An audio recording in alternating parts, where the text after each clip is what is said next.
after the break. You're watching Ramadan special with Samia Bajwa, and we are talking about zakat. And zakat is a very important part in Islam. It's in the 5 pillars of Islam. One of the 5th pillar of Islam is zakat. So we will talk about the zakat now, like how the zakat is calculated and how many percentage we should give the zakat. Sure. Well, zakat is calculated based on first understanding what assets we include in our calculation of zakat. Exactly. And then also understanding if we have enough wealth to make us eligible to pay the zakat, or if we don't have enough wealth, then we don't have to pay.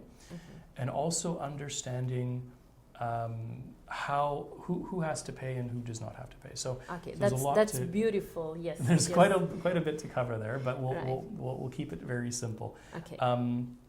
First of all, when calculating our zakat, we have to know what assets we're going to include in our calculation and what assets we're not going to include. So first of all, anything that is used for our day-to-day living, such as our home that we live in, such as the car that we drive to and from work, or to pick up the kids from school or do our groceries, the clothes that we wear, the furniture in our home and our appliances, and all these different things that we use for our day-to-day living, we're not going to include any of that in our wealth that we're calculating our zakat on. Okay. We don't pay zakat on it doesn't apply zakat on these. No. Okay. No. So we wouldn't count the value of our home or of our cars or of our any of them like that. Also, for women, they're allowed jewelry as well. So women, the first 85 grams worth of jewelry, if they have gold jewelry or whatever the case might be, a woman would not pay zakat on the first 85 grams of gold worth. Okay, because what I have the confusion, I thought the gold the women they wear even once a year, even once they wear it in a whole year, it's not applied the zakat on it. So it's not that, it's even you wear it, the gold, or you don't wear it, you use it or you don't use it. So 85 gram, after the 85 gram you pay the zakat. After the 85 gram you would pay the zakat.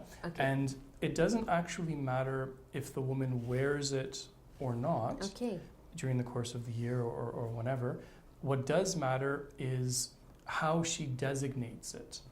So I'll explain what I mean by that, is that in Islam we apply rulings to assets or things or conditions based on their state.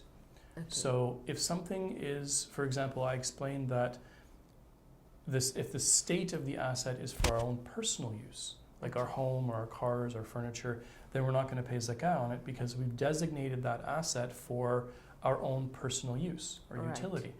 So if a woman, for example, has jewelry and she's just using it for herself, for her own personal reasons, then she wouldn't have to pay zakat on that at all, whether she wears it or she doesn't, because she's designated it for her own personal use. If a woman were to take that same item of jewelry, however, and say that, you know what, I'm going to rent it to a friend who's going to use it, they're going out for the evening or for a wedding, and maybe she starts renting out the jewelry to different people so that they can use it.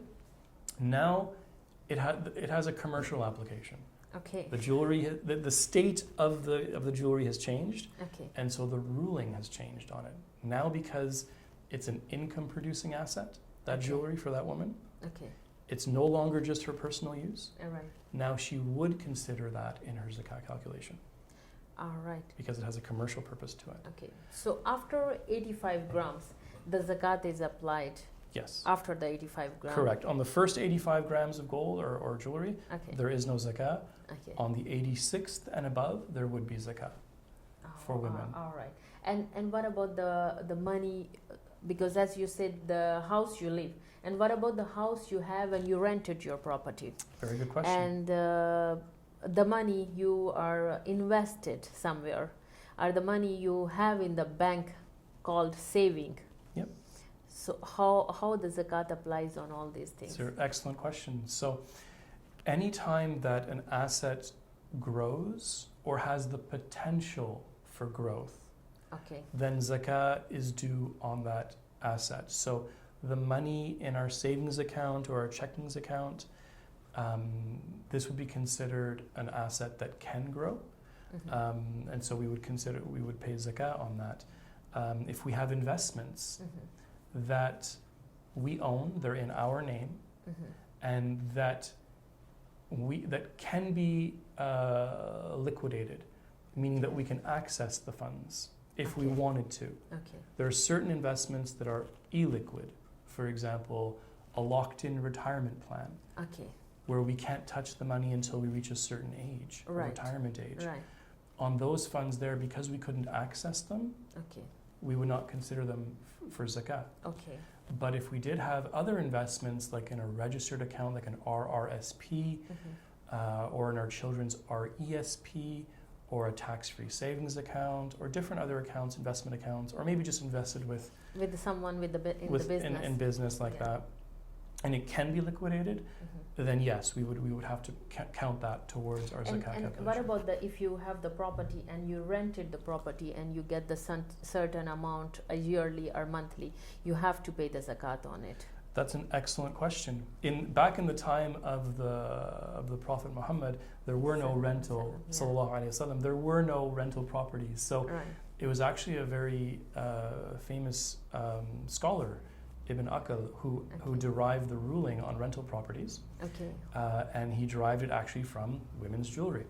The same ruling, that if the property has a commercial application, so we're renting it and we're getting rental income, and we're using it as an investment, as a growth asset, then we would consider that rental property as in our zakah calculation, as well as the money that we're getting from the income, from the rental income. We would also consider that. And how many percent zakat we should have to give, the percentage?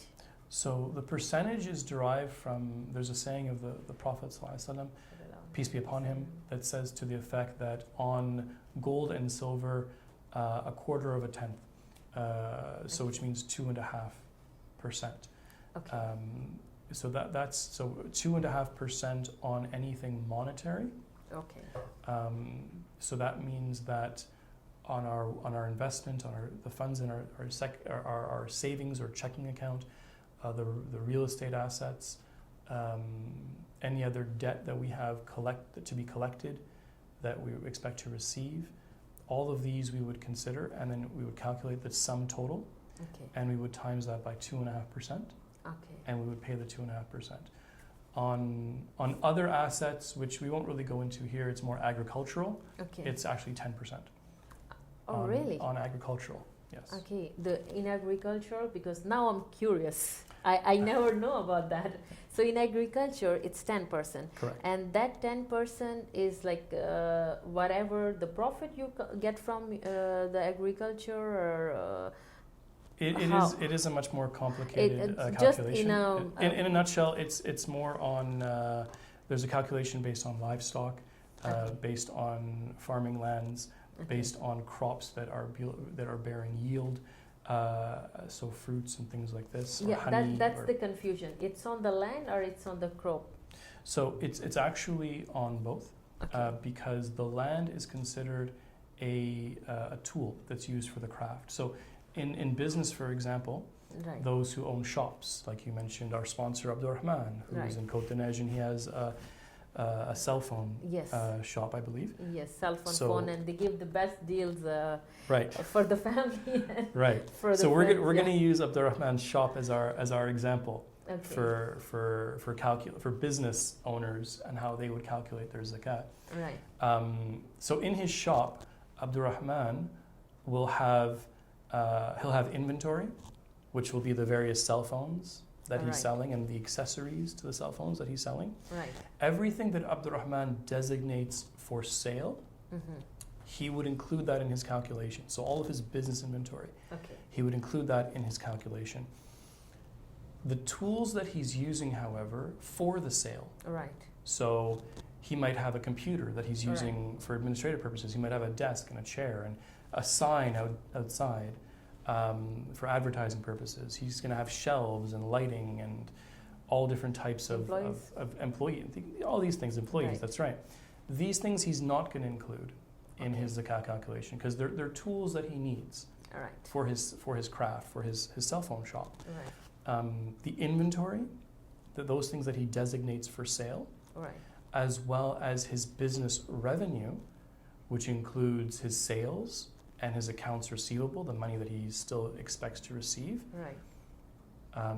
Those things he's going to include, minus his accounts payable, what he has to pay. So you mentioned his employees, maybe he has to pay his suppliers, the cell phone companies, or his various expenses. All the expenses. Yeah, he minuses all that, and then he has a net amount in the end. Profit, exactly. Right. And then he pays 2.5% on that. So it's he's lucky. Look, he have all the information how he have to pay the zakats. So now, Abdurrahman, it's very easy for you to pay the zakat. So it's easy. Sometimes we all get confused, like because we all wants to pay the zakat. We all wants to purify our soul and our money also. And sometimes we don't know how to calculate and which part of the money or the business we have to.